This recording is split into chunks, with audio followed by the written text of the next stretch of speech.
Hi everyone. Okay.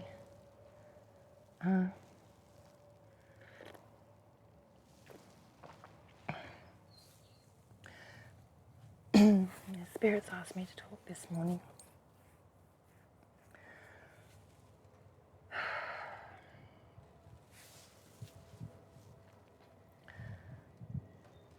So, a couple of years ago, about a year and a half ago, I did a channel for spirit, and it was actually about the Annunuki. And what we did was we went into meditation, and then I journeyed across and I met one of my guides. And getting there wasn't easy. It involved stretching the way I saw the spirit world, and it also involved being in various places consecutively. So here and there, here and there. Anyway, I got to the meeting point, which was in the elemental world, and I sat down. First, I had to, find my bravery, because I was in an unknown area. It was in the middle of a forest. There was a school there, but one of my sons was there, and this is while I'm meditating, wide awake, and I had my computer next to me to take a recording, but the recording was so soft that I couldn't easily write it down, so I haven't translated it yet, or transcripted it yet.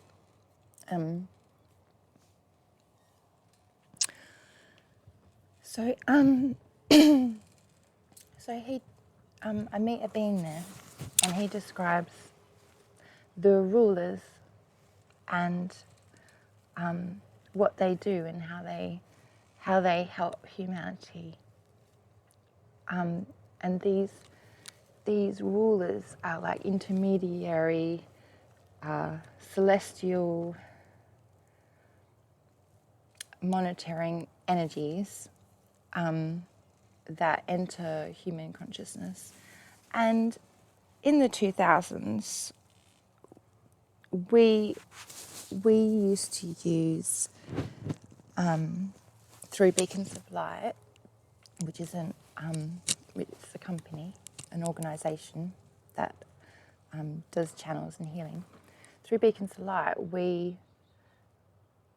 And Shaumbra, we learnt about taking advantage of the energies of these monitoring spirits that were allocated to ourselves. So we had one correspondent who we could, they're like angels, you can send them to do jobs. We had a correspondent to get information, and then we had 3 runners to do the work. So anyway, a year and a half ago, I learned that this is happening. It is happening. We do have that access. We do have monitoring spirits to help us. But there was still this fear. So much fear came up in the collective about the Annunuki, especially the more, people read Zachary Sitchin. And but the Annunuki are just a cover. They want you to know that. They're just a cover, okay? They're the cover for the tunnel. They protect the collective consciousness tunnel. There's a tunnel between us. And at the moment it is black. And it's connecting us, each person. It's black energy, okay? And something I've learned is that just because something's grey or black doesn't mean it's bad. But what black means is very physical. So the connections we have are in the physical world. But within that tunnel, and think of it like a big linking rope, okay? But within that tunnel, there's ancestors. The black is ancestors. And so there's so much ancestry knowledge that we haven't picked up yet, and people have to start picking up, because we can't. God, in one of these channels as well, God was pulling loose ends up. It's collecting its loose ends. And at first I didn't quite understand what that meant. And I didn't want to share it because I thought, oh, well, that sounds a bit scary. But timelines, as we're moving forward now, we're bringing this black level to red. This is on celestial levels. We're bringing the black up to red. We're drawing it up. So God is drawing it in. And a lot of the timelines at the bottom of the black are getting squished. So when they get tight, they rub on each other and then they'll disappear. And so everything's getting collated. Everything's, it's kind of like a pyramid, right? Up the top, a single point or singularity or whatever, but down the bottom, you've got all of this information and it needs to be collated. So we're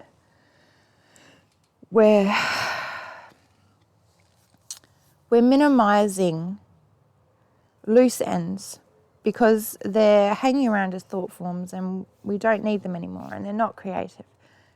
God's pulling back his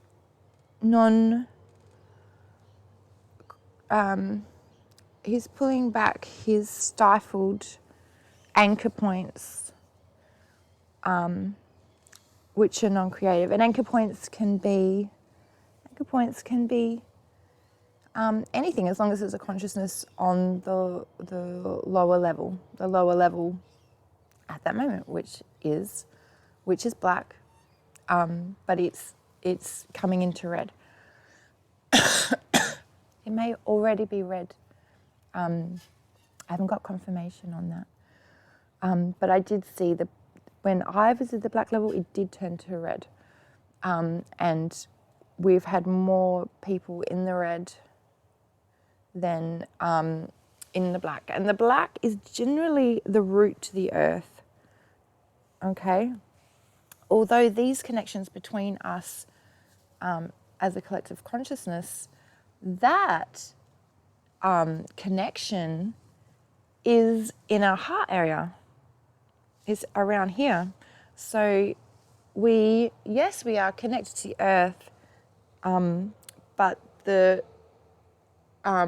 two different, they mean the same. Black is ancestral underworld, right? So they're two different things. The black in us is down here, right? We have red, but black, and then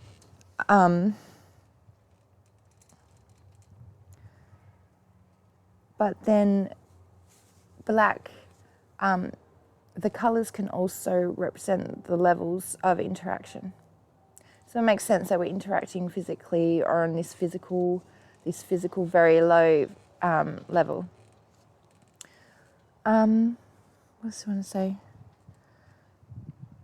This connection between us is because of the luminous egg. So okay, so the connection is outside of the luminous egg.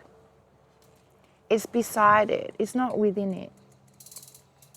It is sort of within it, but it goes without it as well. It's within and without. It does connect, but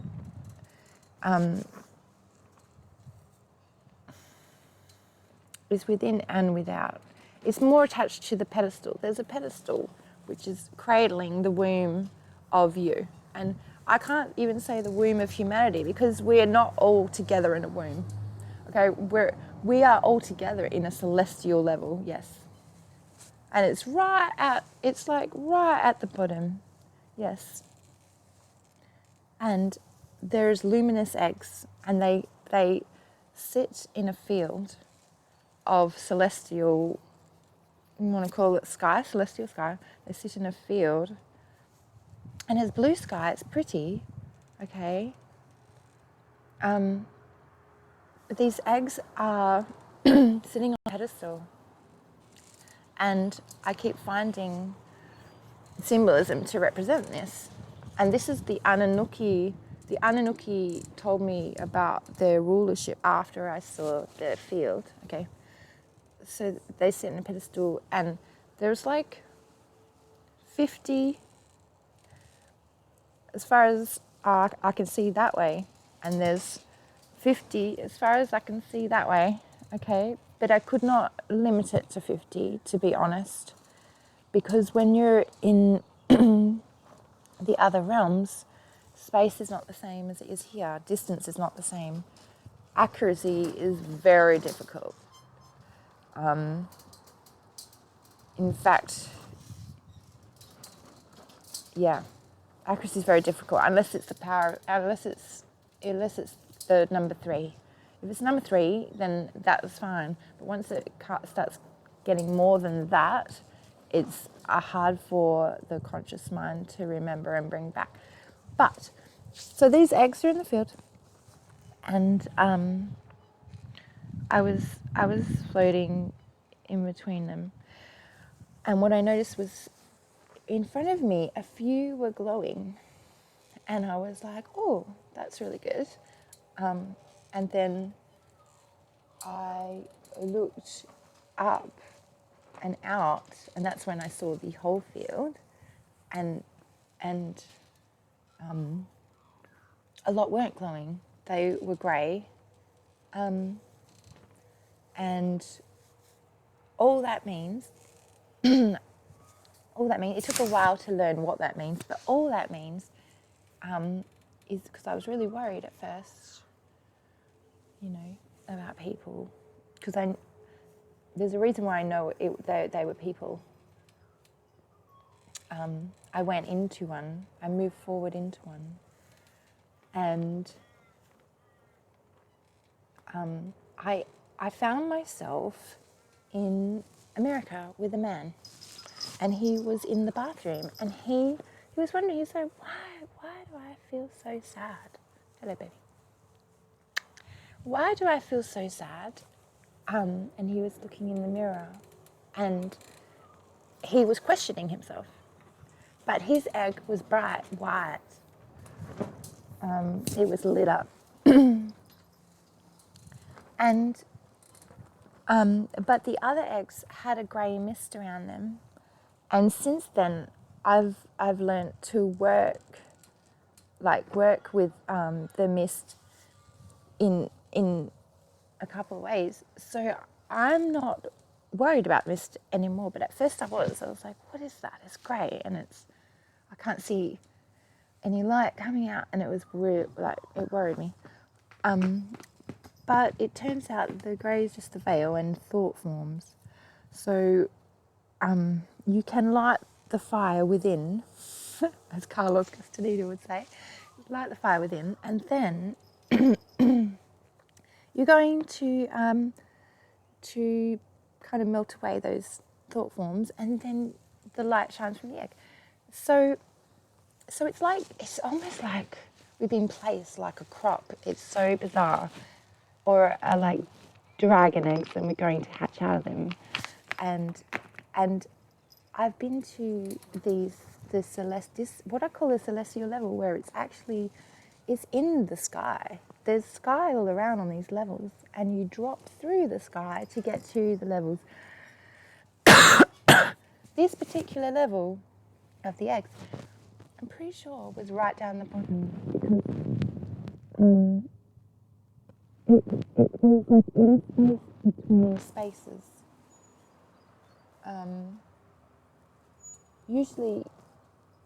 Usually I wouldn't have access to it, because at the bottom my consciousness transfers the information into a lift. But this particular level wasn't from my perspective. It was actually from a service It was from a runner that got lost. I found a runner. And he got lost, and I happened to pick him up, or he got sent my way. And anyway, when he climbed up, and then he sat on my head like a bloody antenna. And that's when we switched roles. So because when he came up, he went, I am God. He literally felt like God. And then we switched roles, and I went into the egg field, and he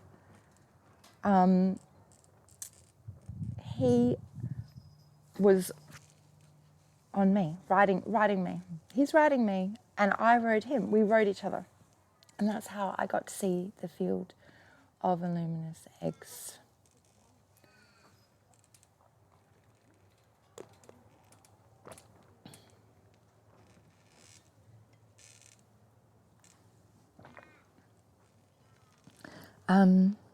What else? Message for today, okay? So everything's happening very, very, very, very quickly. There's messages in the collective. Everyone is speaking the same thing. I can't believe it. Like, this has never happened. Everyone is speaking the same words. And we're all saying, at the moment, push. You have to push. You have to do what you came here to do. Now is the time. Now is the final push. And we want to keep as many creative timelines going, so we can extend, so the source doesn't have to pull back any timelines, any energy, which it is doing, but we can reduce the amount of timelines it has to pull back. The more we create, the more we ourselves are going to collate those timelines, our timelines within us, and Source doesn't have to pull them back. Source won't have to pull them back, but you have to collate them.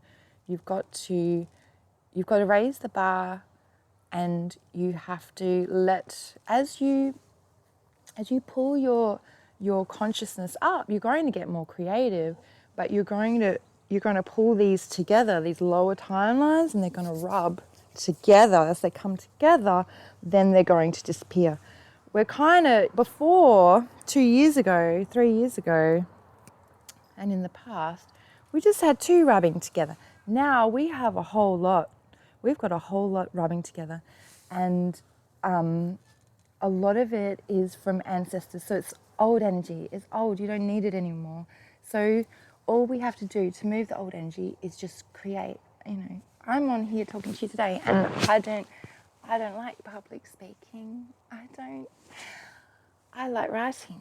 And so I've been connecting with everyone, channeling for 2 years now, to anyone at all, because we needed to get, we needed people to understand what was going on, so they wouldn't be held back by fear, right? But now I'm being asked to share my voice, and if I don't, it's going to affect me. It's the heart, not just the heartbreak will affect me, because I'm not helping, the way that I'm meant to. So, yesterday, my favorite channeler, Alex, she yelled at me and said, "Get to it." So, and spirits, they're on my back all the time about it. So that's why I'm just gonna keep doing these videos, and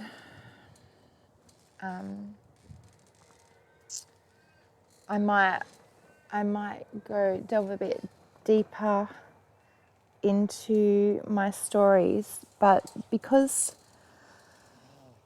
I'm